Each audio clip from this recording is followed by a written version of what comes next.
Indian to 1994 में आई हुई film का सेकंड पार्ट ऑफिशियली। पहले नहीं था क्योंकि पहले आई भी नहीं थी। तो इंडियन फर्स्ट जिन्होंने देखी है उनके लिए ये सेकंड पार्ट कैसा है हम उसकी बात तो करेंगे ही। बट जिस तरह से इंडियन में लास्ट में एंडिंग में दिखाया जाता है कि सेनापति के जो बेटे हैं which is also played by Kamal Haasan जो मर जाते हैं, फिर इंडियन कहाँ गए ये किसी को नहीं पता था। तो उसमें लास्ट में हमें एक क्लिफ हैंगर पे छोड़ के दिखाया जाता है कि सेनापति कहते हैं कि हिंदुस्तानी की मौत कभी नहीं होगी। जो ये जो डायलॉग है हमें इंडियन टू के इंट्रो में भी दिखाया गया था कि जब जब अन्याय होगा तब मैं वापस आऊँगा, सेनापति की मौत नहीं होगी। और पर्सनली अगर आप डिटेलिंग में देखें तो ये जो कैरेक्टर है उनका, ये सुभाष चंद्र बोस को पोर्ट्रे करता है कमल हसन का। तो उसके ऊपर ही पूरी फिल्म है। तो इंडियन टू सीक्वल है बट थोड़े फ्लॉस के साथ। तो इंडियन टू की मेन स्टोरी ये है कि इंडिया में वापस करप्शन बढ़ गया है और रिश्वत ज़्यादा सब लोग रह रहे हैं। तो उसमें सिद्धार्थ और जो उनकी जो गैंग है वो लोग एक हैशटैग चलाते हैं कि कम बैक इंडियन करके। तो उसकी वजह से इम्पैक्ट ये होता है कि कमल हसन तक वो मैसेज जाता है, पर कैसे जाता है उसकी भी एक लॉन्ग प्रोसेस है।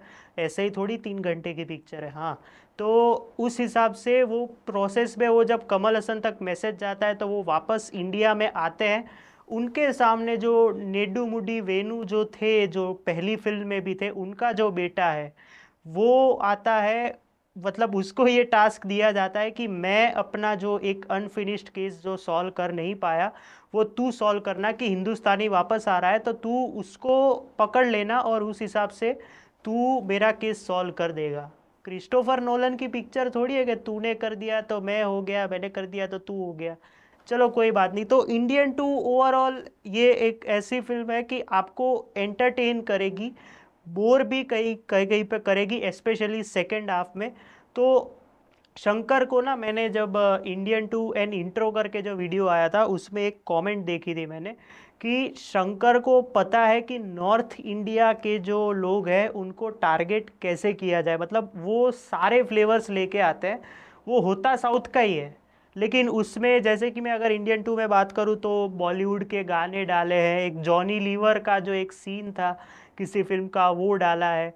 फिर थोड़े गुजराती जो हम बोलते हैं, जिस तरह से वो कमल हसन को बोलने को दिया है जाकिर हुसैन के साथ, जो मैंने इंटरवल रिव्यू में भी बोला था।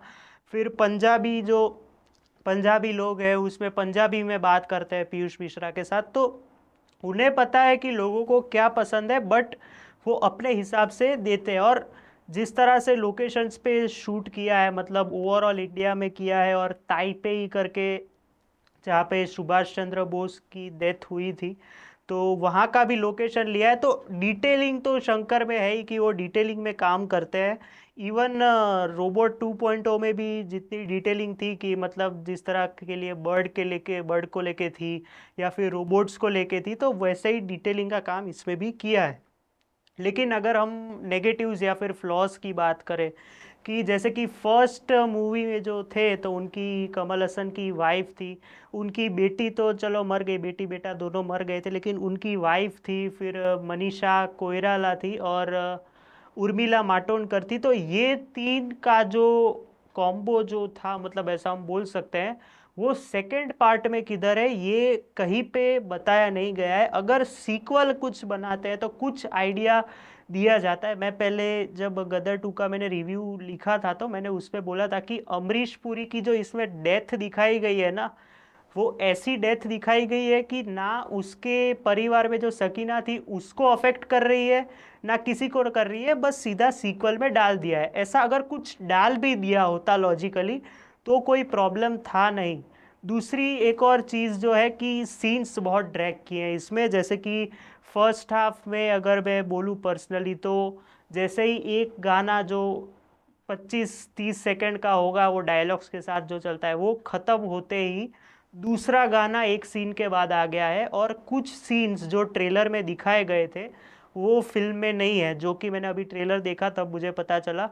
तो शायद, मैं स्पॉइलर नहीं दे रहा हूँ, एक्चुअली ये तय ही था कि इंडियन थ्री आने वाली है, तो वो शायद इंडियन थ्री में कैरी फॉरवर्ड हो। फिर सेकेंड हाफ में जो है एक पूरा डेथ का सीन है, ऐसा मैं बोल सकता हूँ। तो वो पूरा एक जो सीन है वो मैक्सिमम अगर मैं बोलूँ तो एक 30 मिनट्स का वो पूरा सीन है, जब तक कमल हसन की एंट्री नहीं होती वापस। तो एक इंटरव्यू में शंकर ने बोला था कि ये पूरी फिल्म कमल हसन के अराउंड ही होगी 70%। अभी इसमें जज करने वाली बात ये है कि 50% फिल्म जो है वो सिद्धार्थ और उसकी गैंग को दिया है, और 50% फिल्म कमल हसन को दिया है to do his own heroics, जो हमें दिखाया जाता है, जो अपना वो जो मार्शल आर्ट्स के साथ करते हैं वो।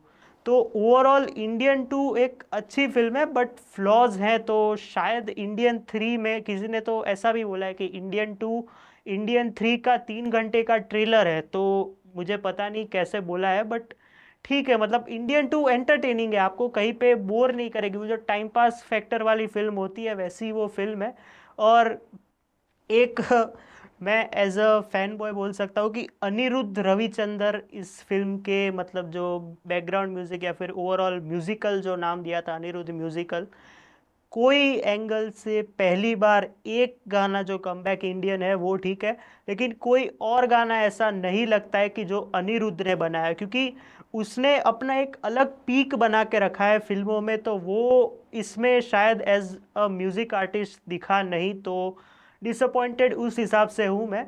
लेकिन परफॉर्मेंसेस की अगर हम बात करें तो कमल हसन ओवरऑल इंडियन मतलब जो फ्रेंचाइज है उस पे कमल हसन के बिना ये फिल्म अधूरी है।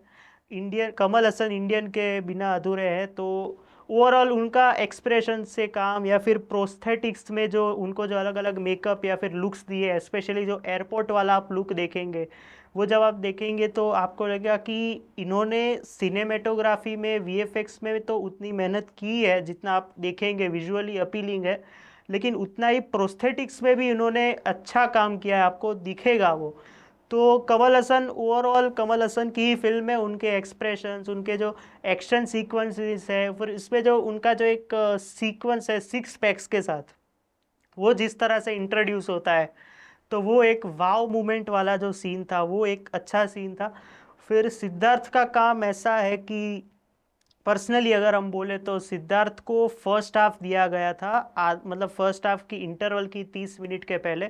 तो सिद्धार्थ को मतलब वो सिर्फ काम दिया है कि तुम्हें सिर्फ इंडियन के अराउंड ही बातें करनी है, बीच बीच में तुम अपने माँ बाप की बात कर सकते हो, तो ऐसा हम बोल सकते हैं। फिर क्लाइमेक्स आने के पहले जो थोड़े सीन्स है उधर तक के सिद्धार्थ का काम है, फिर सिद्धार्थ का अता पता नहीं है। ना ही रकुल प्रीत का कैमियो जो है, जो कैमियो एक्सटेंडेड कैमियो है, उसकी वैसे तो कोई वो कैरेक्टर की ज़रूरत नहीं थी, बट ठीक है, क्या पता इंडियन 3 में कुछ अच्छा काम हो उनका। तो ये जो मेन कैरेक्टर्स हो गए, फिर पीयूष मिश्रा, जाकिर हुसैन, ये सब ने अपने हिसाब से अपना अलग मतलब जो तड़का होता है वो बढ़िया लगाया है। और जो लास्ट में अगर बात करूँ कि नेडुमुडी वेणु जो है, जो फर्स्ट पार्ट से ही पहले से ही मतलब जो थे, मतलब बहुत बड़े जो रोल है इस फिल्म में, तो उनका काम भी ठीक है। 2 सीन्स है अभी, तो पता नहीं इंडियन 3 में कैसे उनकी रिप्लेसमेंट्स लाते हैं, तो देखते हैं। फिर एस जे सूर्या का उतना कुछ काम नहीं है, वेस्ट किया है उनको, जितना जो हमने जिगर ठंडा डबल एक्स में देखा था उसमें तो भाई ने कमाल ही किया था। लेकिन एस जे सूर्या का इसमें काम ठीक ठाक है, उतना कुछ है नहीं। तो इंडियन 2 ओवरऑल अच्छी फिल्म है। बिल्डअप के रूप में आप देख सकते हो, फर्स्ट हाफ को अगर आप देखें तो इंडियन 3 का जो मैं बोल रहा हूँ, तो इंडियन 3 का अभी इन्होंने बोला है कि 26 जनवरी को प्लान कर रहे हैं, तो अच्छा होगा अगर हाइप उतनी रही और वर्ड ऑफ माउथ से अगर ये फिल्म चली तो। क्योंकि लास्ट में जब फिल्म ख़त्म होती है उसके बाद एक पोस्ट क्रेडिट सीन है, तो वो आप देखिएगा, उसमें आपको थोड़ा आइडिया मिल जाएगा इंडियन 3 के बारे में। तो वीडियो पसंद आया हो तो लाइक कर देना, शेयर कर देना और सब्सक्राइब कर देना इस चैनल को। मिलते हैं अगले वीडियो में, तब तक के लिए बाय।